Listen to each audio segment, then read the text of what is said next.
The tower stood 187 feet above the flat scrub of Shoreham, Long Island, and on top of it sat a copper dome weighing 55 tons. Beneath the wooden frame, a shaft of iron and brass had been driven 120 feet into the soil.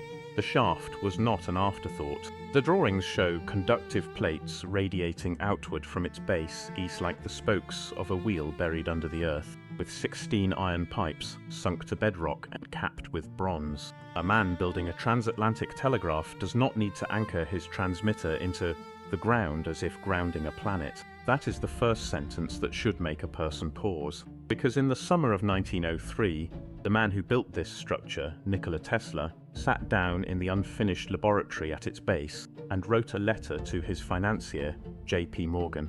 The letter has been read many times over the century since. It has rarely been read carefully.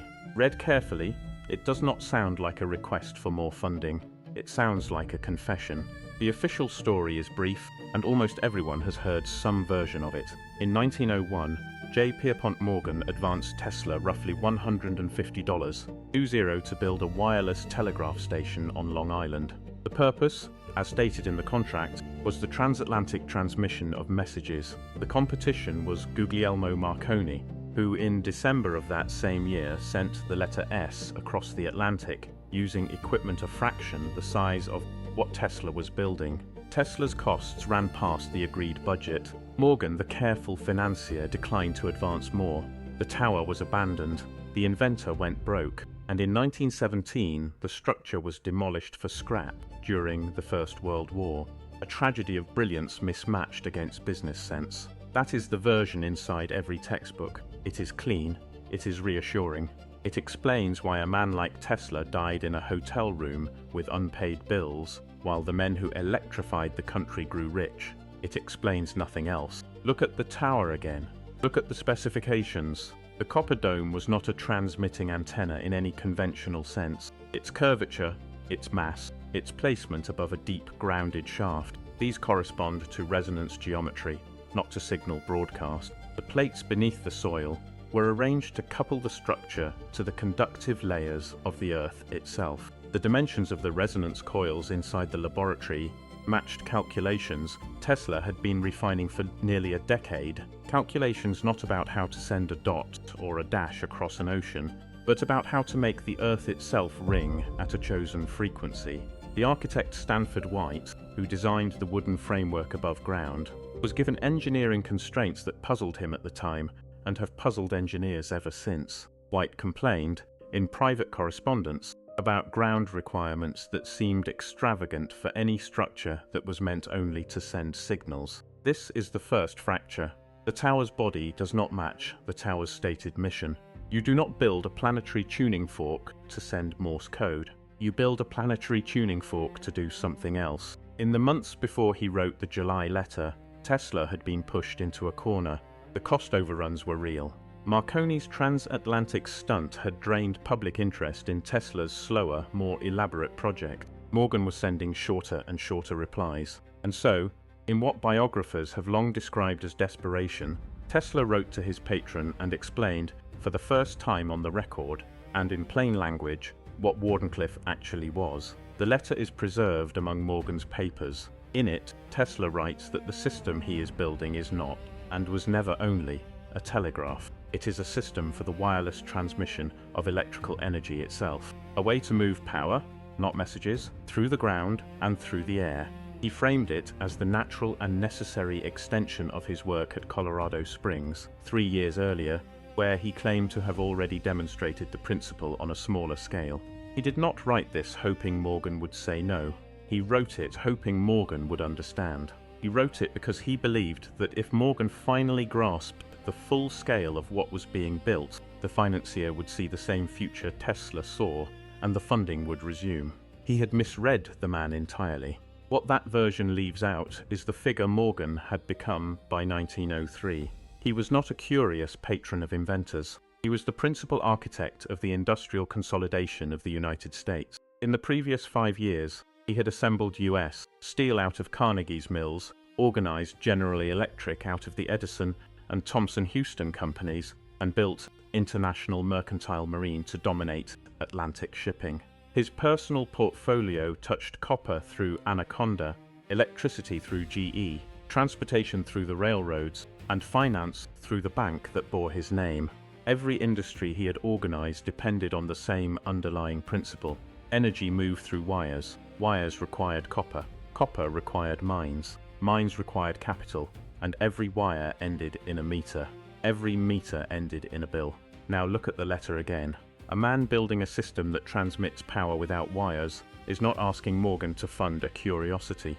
He is describing, in detail, the dissolution of every asset Morgan owned. Copper mines become valueless if there are no wires to string. Coal-fired generating stations become unnecessary if the planet itself can be used as a conductor. The meter on the wall of every home becomes a relic the moment power is broadcast through the air. The whole structure Morgan had spent 30 years building rested on the assumption that energy must be delivered through measured channels, controlled by capital. Tesla's tower, if it worked, did not threaten one company. It dissolved the architecture, Morgan replied. The reply is short. It declines further funding. It is not angry. It does not express any sense of having been misled. There is no surprise in the language at all. A man who had been deceived by an inventor running out of money would have written one kind of letter, full of recrimination, perhaps, or wounded patronage. A man who had read the description carefully and decided what to do about it would have written exactly the letter Morgan sent. The story is no longer about a patron losing faith. It is about a patron recognizing a threat and answering it with silence. This is the move on which the rest of the story turns. Not abandonment, containment. Step back for a moment and look at the year itself. 1903 was not a neutral year in Morgan's calendar.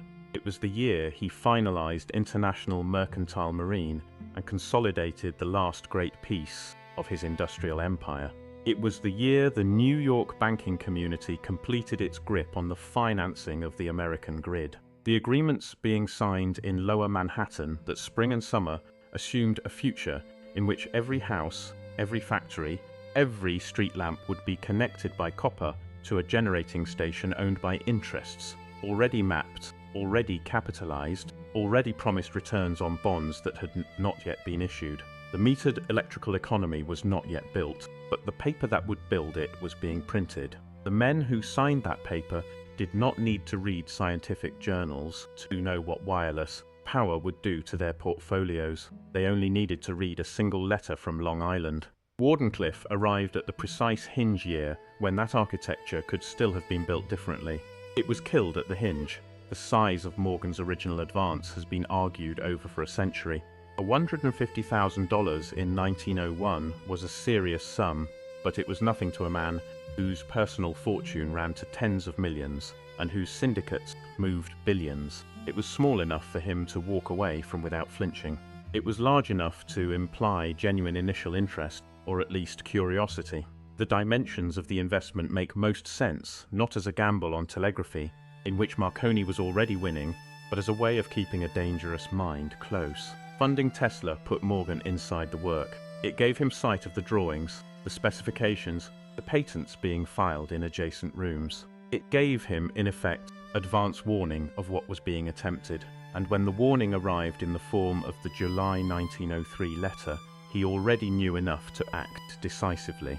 The records suggest the decision was not made in haste. After receiving the letter, Morgan did not simply stop writing checks. He let the tower stand. He let Tesla continue working with what remained.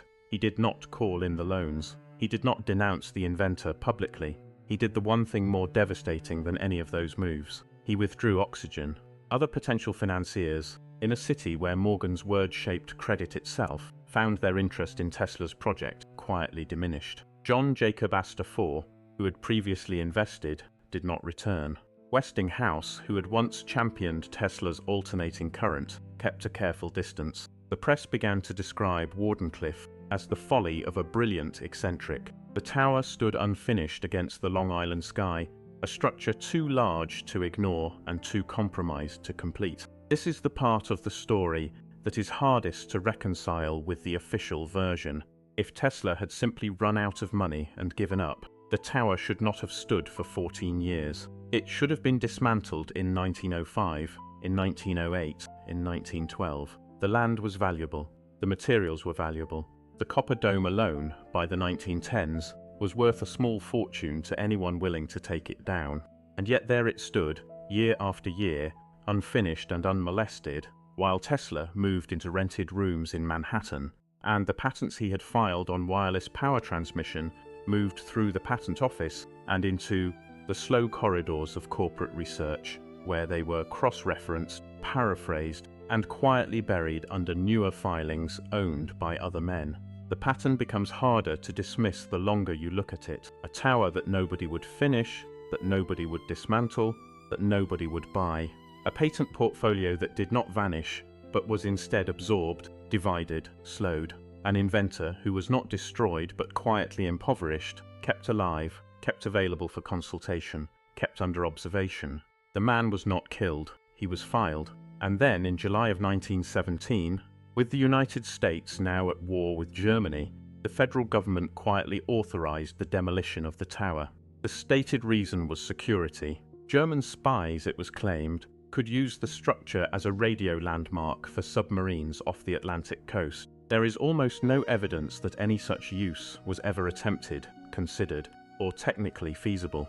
The Long Island shoreline was already mapped to the inch by every naval power in the world. But the order was issued, and the dynamite was placed, and the wooden tower that had stood for 14 years came down in a matter of hours. The crew did not simply knock it over.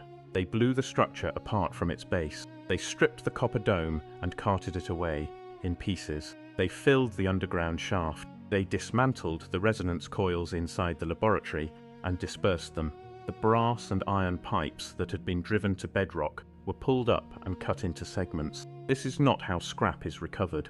This is how evidence is removed. So the question becomes simple, and it does not go away. What does a country do with a structure it cannot let stand, cannot let function, and cannot officially admit exists? Why does a wartime government, with every demand on its attention, find time to dynamite a wooden tower on Long Island that nobody has worked on in over a decade? Why does the demolition crew dismantle the underground components, the parts no spy could ever see from the air, the parts that would only matter if the tower's true function were something other than what the official record describes? Why, in other words, does the United States in 1917 work so hard to erase a structure that, by every official account, was already a failure?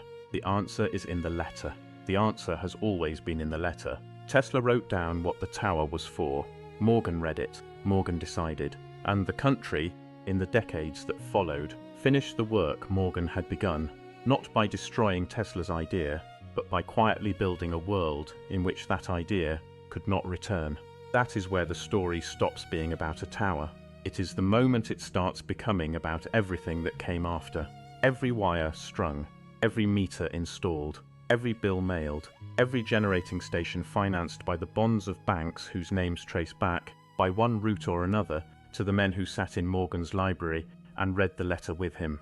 The tower was a doorway. It was closed in 1903, sealed in 1917, and the century that followed was built on the assumption that it would stay closed. Whether that assumption still holds, and what was paid to keep it closed, is a question for the second half of this story. The demolition crew arrived at Shoreham in the first week of July 1917.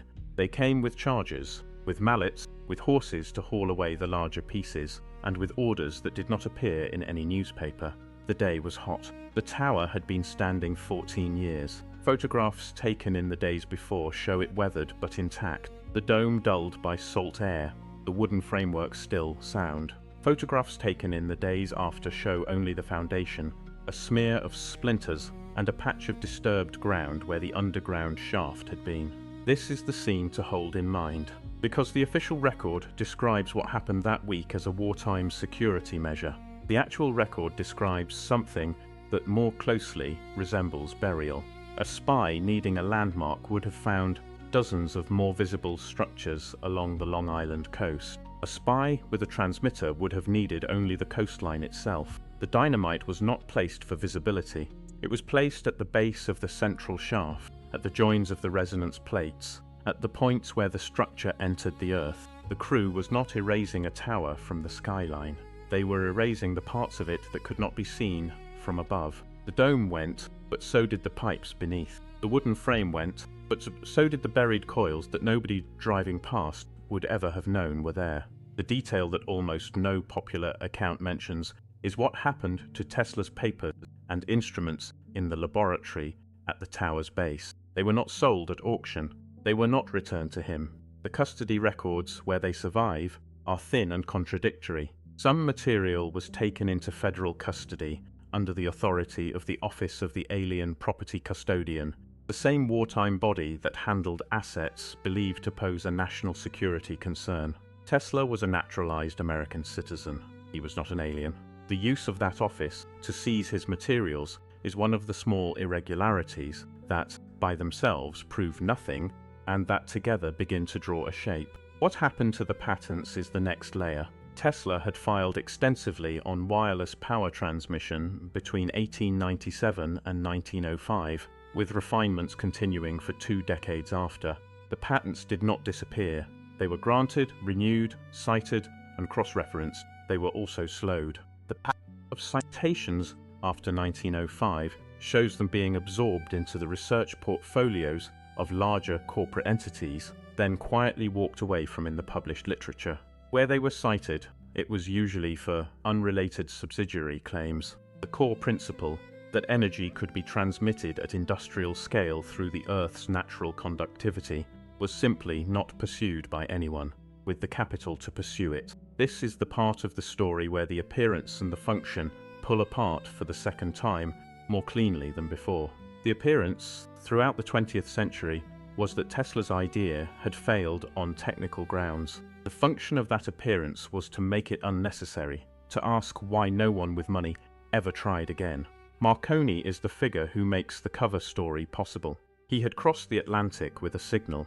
He became the public face of wireless, and the word wireless came to mean what Marconi did with it. Messages, codes, later voice, later still, music and pictures. The public was given a generous and ever-expanding definition of wireless, and that definition occupied exactly the conceptual space where the idea of wireless power should have lived. The substitution was so complete that for a century afterward, the average educated person asked what Tesla had been trying to do at Wardenclyffe would answer with some variation on a story about radio. The public memory of wireless was redesigned around signals so that the buried possibility of wireless power could be forgotten without anyone noticing the substitution. Step back from the tower for a moment and look at the country that grew up in its absence. Between 1907 and 1935, the United States built one of the most extensive electrical grids in the world. Copper was strung from generating stations to substations to neighborhood transformers to the meters mounted on the side of every house. The bonds that financed this build-out were underwritten by the same banking syndicates that had backed Morgan a generation earlier. The utilities that operated the grid were granted local monopolies under state regulation. The rate structures were set by commissions composed of men whose careers depended on the continued existence of the system they regulated. The Public Utility Holding Company Act of 1935 nominally broke up some of the largest combines, but it did not change the underlying principle. Energy would be delivered by wire, owned by the few, billed to the many. This is what the 1903 letter built, not directly, not in a single stroke, but by the same logic that made the letter dangerous in the first place. The grid is a delivery system, yes. It is also a measurement system. Every device in every home is a billable unit. The meter is not a passive instrument. It is the point where abundance is converted into scarcity, where a current that exists in inexhaustible quantity in the earth and the air is rationed into kilowatt hours and assigned a price. Wardenclyffe did not threaten electricity. It threatened the meter. The reason that distinction matters is simple. A system that delivers energy can be built in many forms. A system that bills for energy must be built in exactly one form. It must be metered, which means it must be channeled through controllable infrastructure, which means it must be wired, which means it must be owned. Remove the meter, and the entire economic logic of the 20th century electrical economy collapses. The wires are not for the power. The wires are for the bill. Once you see the grid this way, the silence around Tesla's later work becomes harder to dismiss as accident. He continued to file patents into the 1920s. He continued to give interviews in which he described, sometimes vaguely and sometimes with surprising specificity, the architecture of a power broadcasting system. He proposed ground-based transmitters to power ships at sea, to drive aircraft without onboard fuel, to deliver energy to remote regions without the capital cost of stringing wire. None of these proposals was ever funded at scale. None was ever seriously tested by any party with the resources to do so. The pattern across 30 years is not one of technical defeat. It is one of structural avoidance. The idea was not killed. It was kept from oxygen. The mid-century evidence sharpens this further, although here the records are thinner and more carefully held. After the Second World War, the Department of Defense developed sustained interest in Earth resonance and ionospheric research, much of it classified for decades, and only partially released through Freedom of Information requests in the 1980s and 1990s. The published portions describe communication applications. The funding levels and the personnel assignments suggest something larger. Whatever was being studied at facilities in Alaska and the American Southwest, it was not being pursued as a civilian energy source. Wireless power, when it appears in 20th century research, appears almost exclusively in military context and in short-range consumer convenience applications. It never appears as civilizational infrastructure. The space where it might have appeared is precisely the space the grid was built to fill. Who benefited from this arrangement is not a mystery. The list can be drawn up without speculation. The banking houses that financed grid construction and held the bonds of utilities benefited. The copper mining interests that supplied the wires benefited.